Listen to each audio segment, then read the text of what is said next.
I used to believe that loyalty was enough.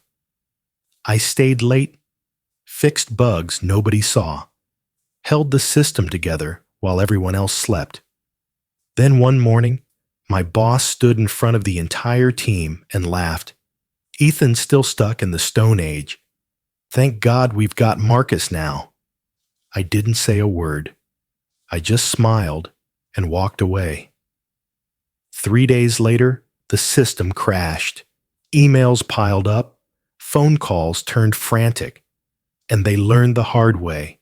The man they mocked was the only one who knew how to keep the lights on. Every company has its unsung backbone. For mine, that was me. I wasn't listed on the website. I didn't speak in meetings unless spoken to. But if our system breathed, I was the one feeding it oxygen. I maintained the AI architecture, optimized the dev pipelines, patched vulnerabilities before anyone knew they existed. My fingerprints were on every layer, every deployment, every line of logic that made our platform tick.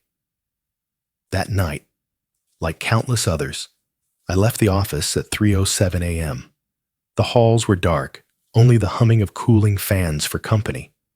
Outside, the city had gone quiet. I drove home on autopilot. When I opened the door, the house was still.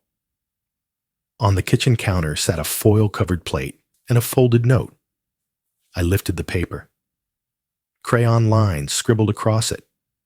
A stick figure with messy brown hair holding hands with a little girl. The caption said, "Super Dad." I stood there, food untouched, staring at a world I was part of only in theory. Sleep didn't come easy. At 6:42 a.m., my phone buzzed with an internal email. No subject, no signature, just one sentence. "Someone's touching your buried code." I sat up, heart tight. Buried code?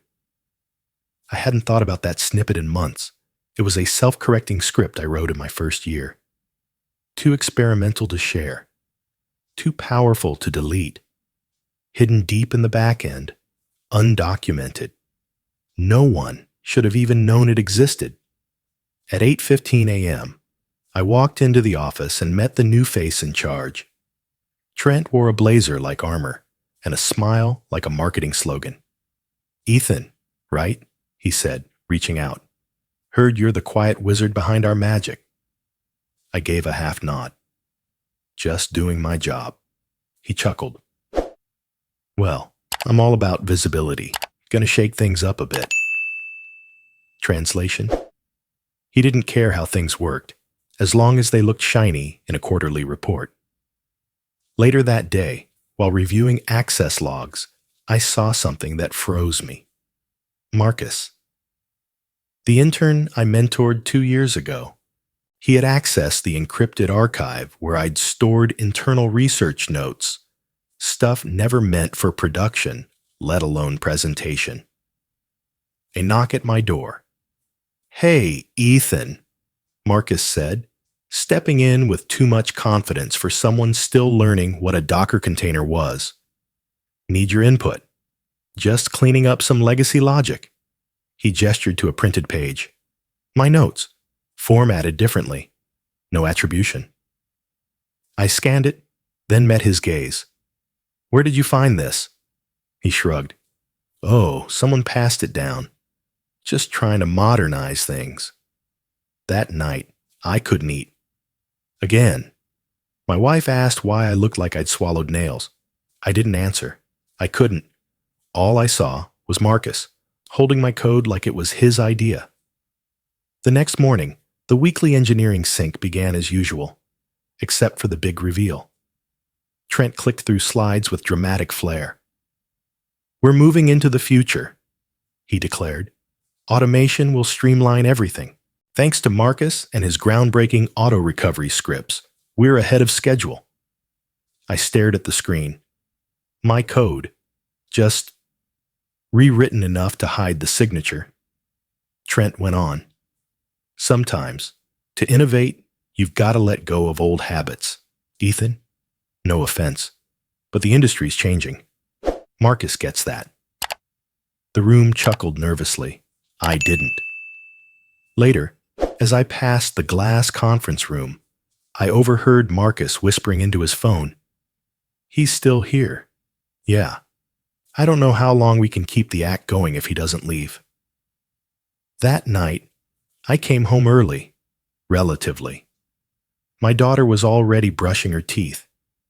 She didn't say anything when I kissed her forehead, just handed me her notebook, neatly folded math homework inside. I did it myself. I knew you'd be too tired. The next morning, the staging environment crashed. A malformed variable call caused a cascading failure in the integration branch. My name was on the Git history. Marcus had pushed edits under my credentials. Minor syntax tweaks that undid weeks of logic layering. When I brought it up, Trent shrugged. We all make mistakes. But you're the senior here, Ethan. You were supposed to review everything. I wanted to scream, but I didn't. Instead, I cleaned it up. Quietly. As always. My resignation letter was 11 words long. It was worth it. Thank you. I didn't want a dramatic exit. No email blast. No farewell cupcakes. Just silence. I slid the envelope onto Trent's desk before the morning briefing and walked out before he could open his mouth. But he found me in the hallway. He looked at the envelope, then at me, a smug curl tugging at his lips. Honestly, you should have quit a long time ago. The game's evolved, Ethan. You're still playing with command lines. I nodded once. No fight, no rebuttal. I didn't owe him the satisfaction. Back at my desk, I began logging out of every console, security access, deployment keys, sandbox environments, but I didn't delete everything.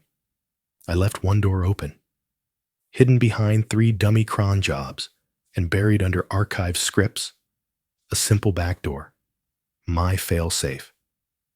No malicious intent, just a mirror. If someone poked too deep, the system would know. And so would I. Before I powered down for the last time, I looked at the screen. The blinking cursor stared back like a question I never asked. That night, I stood in front of the bathroom mirror, toothbrush still dry in my hand. My reflection didn't look tired. It looked vacant. Like someone had erased all the lines that made me human. I whispered to the empty room, did I ever really exist here? I spent the next few days detached, drifting between boxes of old cables and toys in the garage. But I couldn't escape it. On my 3rd day of freedom, I came across a leaked document, Marcus's project proposal, now circulating internally. He called it Neo AI Auto-Heal Framework. The diagrams were mine. The logic trees were mine. Even the edge case contingencies. I recognized every line. But all metadata had been wiped. My initials removed. The Git hashes rerouted. He'd taken everything and painted it in his name. I didn't reply. I didn't complain. What would be the point? I'd walked away, hadn't I? On Saturday morning, I packed 2 sandwiches, filled a water bottle, and told my daughter we were going to the park. No laptop, no phone, just her and me. She swung between the monkey bars like her heart had never broken from my absences. I sat under the shade of a creaking tree, watching her twirl. I smiled. A real one. Then my watch vibrated. It wasn't a notification. It was a signal. The cron job I'd embedded had been triggered. A script, my old one, was being altered without proper authorization. Immediately after, a secondary ping. Port 4434 closed. Auto shutdown activated. I slipped on sunglasses and sipped my coffee, heart thudding but face unreadable. Somewhere in that shiny, fire-drilled office, panic had begun to bloom. I didn't rush. I didn't even stand. I watched my daughter draw flowers in the dirt with a stick. She looked up and giggled. "That one's for you, Daddy. It has glasses like you." Back at the office, I imagined Marcus staring at a terminal filled with red errors. The AI platform, the very system that held their automation suite together, was unreachable. And without my sequence keys, rebooting it was impossible. By noon, my phone, finally powered back on, buzzed with a number I didn't recognize. I let it ring, then again, then once more, before I finally picked up. "Mr. Cole?" a deep voice said, cautious. "This is Richard Mays, CEO." I said nothing. "I understand you've recently left the company. First, I want to thank you for your years of—" "What do you want?" I asked calmly. A pause. Then the admission. "The AI core has shut down. We can't access critical systems. Marcus is unavailable. Unavailable. Probably hiding. I'd like to ask, humbly, if you'd consider consulting. Just temporarily. We're willing to discuss terms, compensation." "I'm at the park," I replied, watching my daughter draw. "I understand. I do. But please, Ethan, we need you." Need. The word echoed. I watched my daughter hand a flower drawing to another little girl and laugh like joy was easy. "Let me think about it," I said, and hung up. As the sun dipped behind clouds, my daughter sat beside me, resting her head on my arm. "Are you happy now, Daddy?" I looked down at her. "Yeah," I said, voice soft. "I think I am." I walked through the revolving doors on a Monday morning, unannounced, unescorted. The front desk tried to badge me in, but I waved it off. My access had been revoked, but the building still remembered me. That was enough. Upstairs, the tension was palpable. People whispered. Screens blinked with frozen dashboards. Trent stood near the glass wall, gesturing with his usual fake composure. When he saw me, he paused, then smiled, too quickly. "Ethan, thank God. We were just—" "I'm not here to negotiate," I said. "I don't want money. I don't want titles. I just want 5 minutes. With everyone." Trent hesitated, then nodded. I followed him into the boardroom. It had been dressed for crisis. Laptops, notepads, a catering tray that nobody touched. The room filled quickly. Faces I remembered, and ones I didn't. I walked to the console and tapped a few commands into the main display system. The dashboard blinked to life. I pulled up the system log. "This," I said, turning toward the room, "is the truth. No slides, no slogans, just data." One by one, I brought up records, deployments, error recoveries, version control snapshots. Each log line bore my initials, time-stamped, immutable. The auto-repair scripts Marcus claimed as his own had my code fingerprint embedded deep in the core logic. The archived work he renamed, restored to its original author metadata. No one interrupted, not even Trent. "Everything they told you was innovation," I continued, "was simply rebranded maintenance. I didn't innovate because I didn't have time. I was too busy cleaning up behind them." Then I clicked play on a short video file. It was from a team sync 3 weeks prior. Trent's voice echoed through the speakers. "Honestly, Ethan's dead weight. He's good at fixing things, but he's not built for leadership. We need vision, not duct tape." Silence. I turned off the screen. From the back of the room, Marcus stood. I didn't mean for it to go this far." I said nothing. He cleared his throat. "I just followed what Trent asked. I didn't think—" "You didn't think anyone would notice," I finished. Then came a sound I didn't expect. A chair scraping back. Another engineer, a junior dev I barely remembered, stood up. I was told to sign off on a QA report that I knew had false numbers, she said. Marcus said Trent approved it. I didn't know what else to do. Trent's face paled. That's ridiculous. Is it? She asked, holding up a printed email chain. I looked around the room. Their eyes weren't on Trent anymore. The CTO rose. Richard Mays, calm and deliberate. Ethan, he said, thank you for coming back. I think it's time we have a more formal discussion. I smiled faintly. You don't need to. I'm not staying. Not even to rebuild what they broke? I shook my head. I didn't come to fix this company. I came to clear my name. I walked out. The headline hit the tech feeds by evening. Whistleblower engineer exposes internal fraud at AI firm. The article included my resignation letter, the system logs, and anonymous testimony from 2 engineers. My name trended for 6 hours, then was buried beneath news of a space launch. Just as I preferred. Marcus never showed up again. He didn't answer emails. Didn't log into the system. All he left behind was a single message to my inbox. I'm sorry. I took something I didn't understand and wore it like it was mine.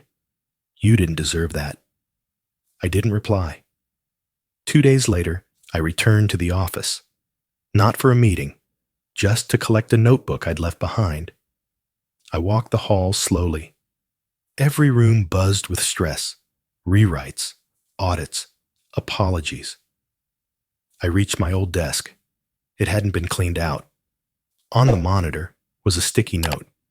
He built the foundation. I sat for a moment. Let the chair creak. Let the weight settle. Richard found me there. We'd like you to come back, he said. Not as a contractor, as CTO, full control. Build the team. Build the system the right way. I looked around. Same walls. Same politics. I appreciate it, I said, but I don't want to rebuild this. He blinked. Then what do you want? To build something that was never broken to begin with. He nodded slowly. If you change your mind, I won't, I said, and walked out again. The new place didn't have a name. No logos. No press releases.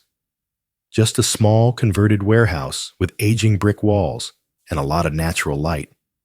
That was intentional. I didn't want attention this time. I wanted freedom. I reached out to 3 people I trusted, quiet geniuses who had once been dismissed as too weird, too slow, or not leadership material. We didn't talk much. We just built. Code, tools, platforms. No one claimed ownership. It wasn't about names. It was about creating something real. By the second month, our prototype was outperforming projections. Not because of speed, but because it didn't break. One afternoon, as I reviewed system stress tests, an email came in from a venture group.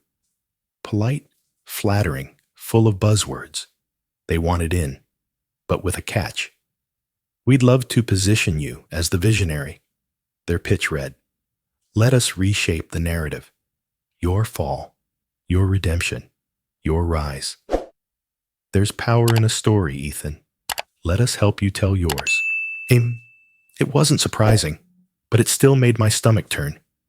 I didn't respond immediately. That night, I sat beside my wife in bed, laptop shut, phone on silent. I thought, I said, staring at the ceiling, that being silent would let justice speak for itself. She turned to me. And? I think silence is just another strategy. You have to know when to use it, and when to raise your voice. She smiled, kissed my shoulder. You're talking now. I wasn't sure I liked how loud it felt. 3 days later, I got another email. From Marcus. No subject, no signature, just a simple message. I'm working with a nonprofit now. teaching underprivileged kids how to code. We use basic logic blocks and Python games. They call me Mr. M. I stared at it for a long time. Another line followed. I know I don't deserve it, but if there's any way I can help with what you're building, I'd like the chance to make it right. I didn't answer that night. The next morning, as I watched our servers hum to life for another test cycle, I asked myself a question I hadn't dared speak aloud. Could I give someone a second chance? Not because they earned it, but because I needed peace. He came to my doorstep a week later. Trent, thinner, paler, no suit, no laptop bag. Just a man in a windbreaker holding a paper coffee cup, like it was the only thing anchoring him. I'm not here to clear my name, he said before I could speak. I lost that the moment I tried to bury yours. I stepped aside, let him in. He didn't sit, just stood near the window, eyes on the garden. I watched the video of your system logs, he said. The staff forwarded it after I was dismissed. I waited. I thought leadership was about vision, but I used that word as an excuse to control people, to silence what scared me. You scared me. He finally turned to me. Not because you were loud, because you didn't need to be. I didn't know what to say, so I said nothing. Then came the twist. You weren't the only one they shut down, Trent said. There were others. I tried to get Marcus reassigned a month before the collapse. I even wrote a transfer request. He pulled up an archived email on his phone. There it was, a message to HR and upper execs, flagged, denied. They told me to stop coddling high-maintenance employees, he said, that the narrative needed to stay clean. I felt the weight of it settle in. Before he left, my daughter came running into the room. She looked at him, curious, then at me. Daddy, if someone says sorry, do you believe them? I crouched beside her. Sometimes, but not just because they say it, because of what they do after. She nodded solemnly, then turned back to her coloring book. After Trent left, I sat on the porch alone. My inbox chimed. A reporter wanted an exclusive, Ethan Cole, the comeback king. I didn't reply, because in that moment, I had another choice to make. Expose the entire upper chain, burn the system down, or let it go. Not for them, for me. It started with a 5-minute video, a recording from a local tech meetup. Me, standing in front of 30 people in folding chairs, talking about responsibility in code. I hadn't even known they were filming. But someone clipped a part where I said, just because it works doesn't mean it's right, and posted it online. By the end of the week, it had over 1 million views. The hashtag #ShutYourQuietBuilders trended globally. Messages poured in. Engineers from across the world, Brazil, Finland, South Korea, wrote stories of staying silent for years, fixing others' mistakes, never being credited. Now, finally, someone had spoken for them. A young developer from Jakarta messaged me directly. Because of you, she wrote, I finally said no when my boss asked me to fudge QA numbers. I was shaking, but I said it. I stared at the screen, speechless. Then came the invitations, conferences, podcasts, corporate seminars. People wanted me to speak about integrity, justice, transformation. I declined most of them. I wasn't interested in being a symbol. But one email stood out. It was from the chief compliance officer of a major conglomerate, one of the companies that once laughed off ethics as HR window dressing. He wrote, "We've failed too long. Help us rebuild our culture from the inside." I agreed to a call. The conversation lasted 2 hours. I didn't preach. I asked questions. They listened. And for the first time, I thought maybe the system wasn't beyond saving. Maybe it just needed different architects. That night, I came home to my daughter asleep on the couch, her head on my wife's lap, a coloring book open beside them. The TV was on, some tech award show I'd never cared for. My name flashed across the ticker at the bottom. Ethan Cole, named one of the top 10 most influential engineers of the decade. I grabbed the remote and muted it, then sat beside them, wrapped my arms around both, and breathed. Later, while brushing my teeth, I looked in the mirror and asked, "Do I want this?" The emails kept coming. TEDx, Fortune, a documentary team. They all wanted to tell the story. My story. I hesitated. Was this what it meant to win? Or was I just being recaptured by the same machine, this time on a prettier leash? The movement didn't slow. Companies began to cite our startup's open documentation model. Students submitted essays titled The Ethan Principle. My inbox overflowed with requests, apologies, and confessions. One day, I saw Marcus's name in a shared article, not on the byline, on the blog. He'd written, "I once stood on someone else's shoulders and called it a view. Now I teach kids how to build their own ladder." There were no comments, no fanfare, just truth. I bookmarked it and said nothing. Then, another twist. An official invitation from the United Nations. Their AI ethics working group wanted me to join as an advisor, help shape global guidelines on data transparency and accountability. I didn't say yes. I didn't say no. Instead, I sat down with a fresh notebook and began writing something different, a journal for my daughter. Pages filled not with algorithms, but with stories.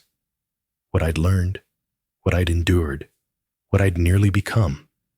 If I ever vanished from the conversation, I wanted her to know who I was, not the trending name, the man behind it. And then came the hardest question of all. Should I speak about what I really saw? The internal memos, the cover-ups, the executive directives that silenced engineers, gaslit teams, protected mediocrity. I had files, names, proof. If I released them, the industry would shake. But so would innocent careers. Systems don't collapse neatly. That night, I stood by my daughter's bed as she slept. Her breathing was soft, even. I placed the journal on her nightstand and whispered, "Someday, when you're old enough, you'll read all this." The truth. Not just mine. Everyone's. I still hadn't made my decision, because sometimes the weight of a story isn't in the telling. It's in choosing who gets to carry it next. The morning was unusually quiet. No rush, no alarms, no unfinished emails waiting like landmines. Just the smell of toast, the sound of cereal crackling in a bowl, and my daughter tugging at my sleeve, backpack already strapped tight. "Are you really walking me to school today?" she asked, skeptical. I grinned. First time for everything. It wasn't just the walk. It was the pace. No checking my phone at red lights. No calls to reschedule stand-ups. Just a slow stroll. Her hand in mine, watching the world happen without needing to chase it. At the school gate, she looked up. "Can we do this again tomorrow?" I nodded. And the day after. As I turned to leave, a teacher approached me. "Mr. Cole?" "Yes?" She handed me a printed essay. "Your daughter's class was asked to write about their heroes. I thought you might want to read this one." The title read, "My hero doesn't wear a cape. He just came home." I didn't realize I'd stopped walking until the bell rang. Later that week, I flew to the outskirts of a city where a startup I once mentored had grown far beyond what I imagined. Their new headquarters stood tall, glass and steel catching sunlight like promise. When I arrived, the receptionist smiled and pointed to the front gates. "We thought you should see this before going in." Etched into the stone arch above the door were the words, "Built on the shoulders of a silent architect." My name wasn't there, just the legacy. I swallowed a breath I didn't know I was holding. That night, back home, my wife and I lay on the roof of our house, a blanket beneath us, the stars indifferent above. "You ever think," she whispered, "that maybe the best revenge is no revenge at all?" I didn't answer right away. Then I turned to her. "I think I never wanted revenge. I just wanted to know I wasn't invisible." She smiled. "You never were. You just stood too far behind the light." Ah! We lay there, hand in hand, and for the first time in years, I didn't feel like I had something to prove.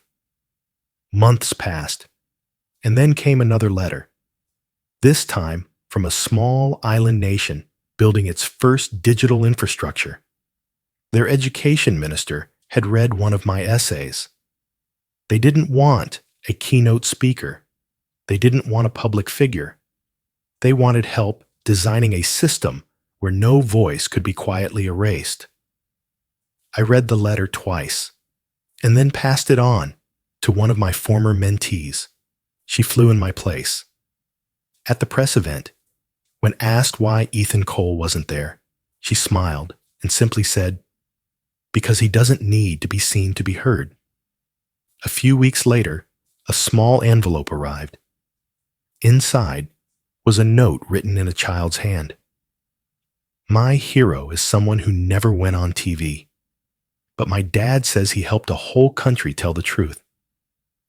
I kept that note in my wallet. On a quiet Sunday night, I stood by my daughter's bed, watching her sleep. Her breathing was soft, her arm curled around a stuffed owl.